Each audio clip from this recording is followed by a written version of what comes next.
जीअं त चक थाणे जी हद में हलंदड़ शर बडाणी तकरार तां गुज़रियल राति बडाणी बिरादरीअ जे हथियारबंदनि ॻोठ इम्तियाज़ शर मथां काह करे ॾिनी। इम्तियाज़ शर जे ॻोठ में अब्दुल ख़ालिक शर जे घर मथां लाके लांचर जो फायर करे अब्दुल ख़ालिक शर ॿिनि मौसूम पुटनि ख़ालिद शर ऐं राजा शर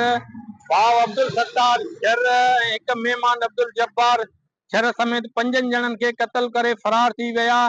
जंहिंजो एसएसपी शिकारपुर शाहदेव चाचड़ पारां फौरन नोटिस वठनि। शिकारपुर पुलिस कार्रवाई कंदे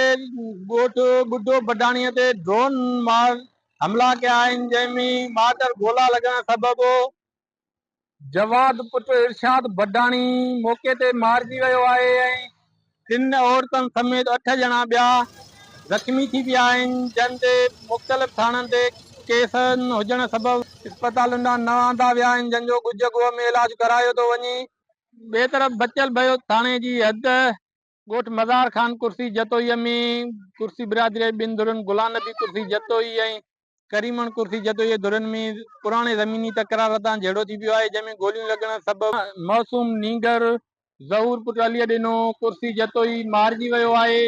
हिन वक़्तु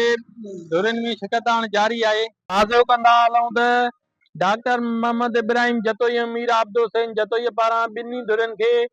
पाबंद करे ॻाल्हि जी तारीख़ रखी वई हुई, जंहिंमें शर बडाणी तकरार जी 18 नवंबर ऐं कुर्सी बिरादरीअ जे तकरार जी 19 नवंबर ते तारीख़ मुक़ररु करे धुरनि खे फायरबंदीअ खां पाबंद कयो वियो हुयो। ॿिन्ही धुरनि पारां अमीरनि जी ॻाल्हि जी भॼकड़ी कंदे हिक ॿिए मथां हमला करे 6 ॼणा क़त्ल करे छॾिया आहिनि।